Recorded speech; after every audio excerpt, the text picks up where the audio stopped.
السلام علیکم۔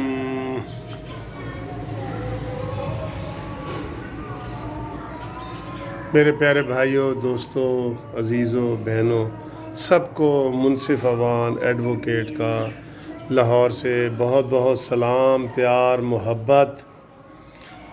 دوستوں، آج 12 ربیع الاول ہے اور خوشی کا دن ہے۔ آج کے دن ہمارے پیارے پیغمبر محمد صلی اللہ علیہ وآلہ وسلم، میرے ماں باپ ان پر قربان ہوں، اس دنیا میں تشریف لائے اور دنیا کا نقشہ ہی بدل دیا۔ جہاں جہالت کے اندھیرے، گہرے اندھیرے تھے، وہاں پہ روشنی پھیلا دی۔ جہاں جہالت تھی وہاں پہ علم پھیلا دیا، جہاں جہالت تھی وہاں پہ امن پھیلا دیا، جہاں پہ جہالت تھی وہاں پہ بھائی چارہ اور محبت پھیلا دیا۔ ہم ان کو کروڑ کروڑ کروڑ دفعہ سلام، اور سب میرے دوست جو ہے وہ ایک دفعہ درود و سلام، جو ایک درود ابراہیمی ہے وہ ضرور پڑھیں۔ میں بھی انشاءاللہ پڑھ رہا ہوں۔ اللہم صلی علی محمد وعلی آل محمد کما صلیت علی ابراہیم وعلی آل ابراہیم انک حمید مجید۔ اللہم بارک علی محمد وعلی آل محمد کما بارکت علی ابراہیم وعلی آل ابراہیم انک حمید مجید۔ تھینک یو دوستو۔ دوستو، آج میں تھوڑی سی اس کے بعد جو بات کرنا چاہ رہا ہوں وہ یہ ہے کہ کل سے آپ دیکھ رہے ہیں کہ سردار ایاز صادق کے خلاف بڑی باتیں ہو رہی ہیں، اور کل 2 اہم واقعات ہوئے ہیں: سردار ایاز صادق کا بیان اور اس کے بعد جو ہے وہ فواد چودھری کا بیان۔ ٹھیک ہے، اب دونوں اس لحاظ سے باتیں ہو رہی ہیں کہ دیکھیں جی انڈیا میں کیا ہو رہا ہے، انڈیا میں ان بیانات کو کس روشنی میں دیکھ رہا ہے۔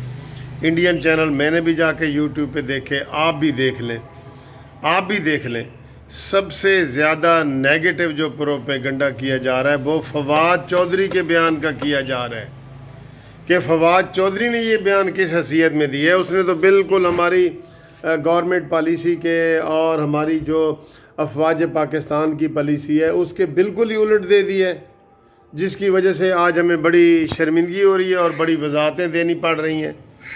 یہ اس نے کس طرح بیان دے دی ہے جی، کہ پلوامہ کے حوالے سے جو اس نے بیان دیا ہے۔ پہلے میں آتا ہوں ایاز صادق والے بیان پہ، کل بھی بات ہوئی ہے لیکن چونکہ یہ مسئلہ ختم نہیں ہو رہا۔ ایاز صادق نے جو بیان دیا تھا، میں نے 1 سال پہلے ویڈیو جو اس کے اوپر بنائی تھی اس میں بھی یہی تھا کہ اچانک یہ فیصلہ کیوں کیا گیا، جس کی وجہ سے شکوک و شبہات پیدا ہوئے۔ کسی بین الاقوامی ادارے نے نہیں کہا تھا کہ پائلٹ ابھی نندن کو ابھی واپس کرو۔ کسی بھی ملک کی طرف سے کوئی مطالبہ نہیں تھا، انڈیا کی طرف سے بھی ایون کوئی کھل کے مطالبہ نہیں ہوا، کیونکہ ظاہر ہے ابھی 1 دن پہلے تو ہم نے اس کو گرفتار کیا تھا، اور جنگی جرائم کا، جنگی قانون کا سب کو پتہ ہے۔ Everything is fair in love and war, جنگ میں سب کچھ جائز ہوتا ہے، لیکن پھر بھی جو جنگی قوانین ہیں ہم ان کے اوپر عمل کرنے والی ملک ہے، ہمارا جمہوریت والا ملک ہے۔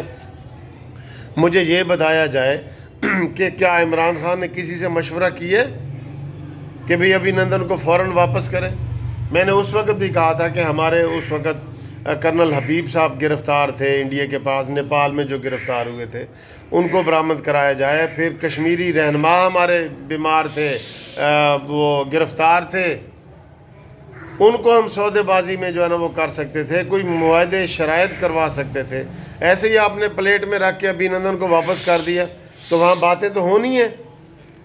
ہم نے بھی میں نے نہیں کی تھی، سب نے کی تھیں، اور کل البتہ اتنے عرصے کے بعد 1.5 سال کے بعد جو ہے سردار ایاز صادق نے کہا ہے کہ یہ ان کو اچانک اس کو کیا پڑی پڑ گئی تھی واپس کرنے کی، دے دیتے ہم، آخر ہم نے اس کو بچایا تھا نا۔ پوری دنیا میں ابھی یہ تعریفیں ہو رہی تھی کہ پاکستان نے اس کو بچایا ہے، تو اتنا نیچے لگنے کی ضرورت کیا ہے؟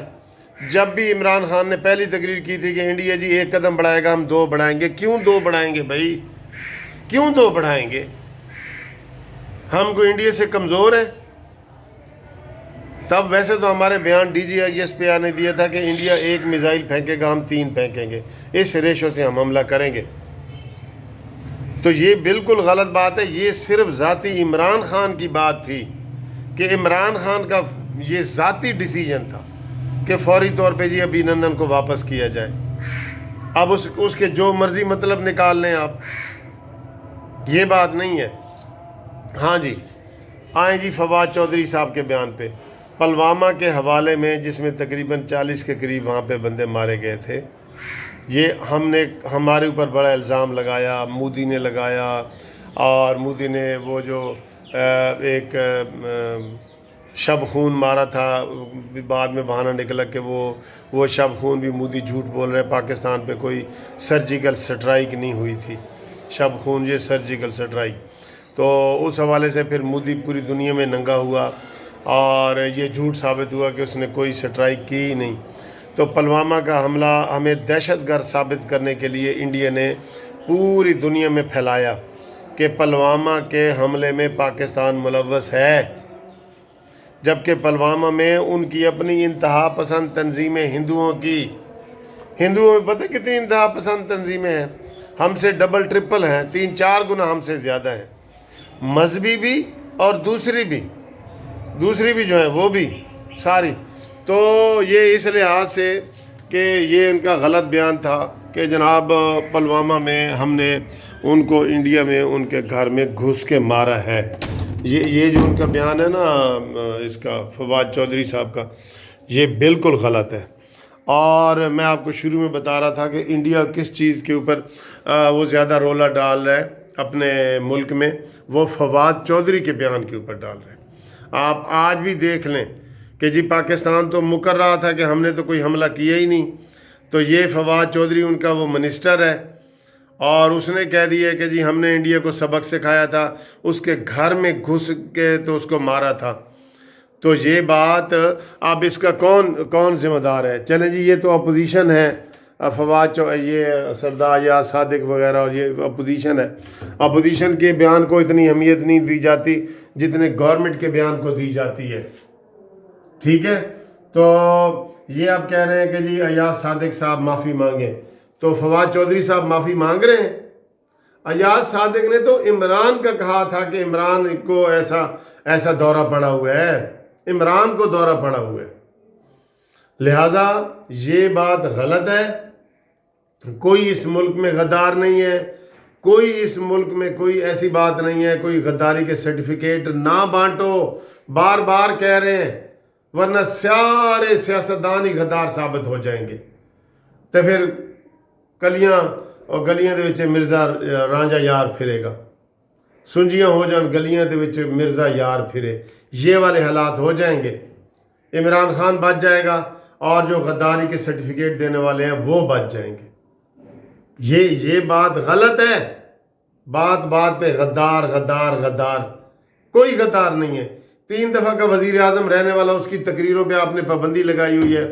میں یہ کہتا ہوں, میں پھر مسلم لیگ نون کو کہتا ہوں کہ یہ اس چیز کو چیلنج کیوں نہیں کرتے.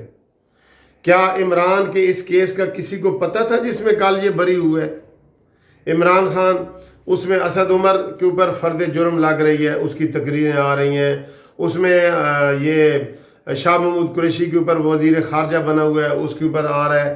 یہ عمران خان, یہ عارف علوی, یہ کدھر ہیں بھائی؟ یہ کس کھیت کی مولی ہیں؟ ان کے اوپر وہ پابندیاں کیوں نہیں لگتی جو نواز شریف کے اوپر لگی ہوئی ہیں؟ اس لیے ہمیں وہ پابندیاں نامنظور ہیں. گورنمنٹ کی اپنی ہیں, پیمرا کی اپنی ہیں. اس دفعہ جو 22 نومبر کو پشاور میں جلسہ ہوگا, ہمارا یہ مطالبہ ہے کہ نواز شریف کی تقریر قومی ٹی وی چینل پہ جس طرح دوسرے مفروروں کی, شاہ محمود قریشی کی دی جا رہی ہے, عمران خان کی دی جا رہی ہے, نواز شریف کی بھی دی جائے. اور غداری کے سرٹیفکیٹ بند کرو. اور فواد چودھری نے جو ہے نا ہمارا پاکستان کو بدنام کرنے کی کوشش کی ہے, فواد چودھری کے بیان نے, سردار ایاز صادق کے نہیں, فواد چودھری کے بیان نے. Thank you.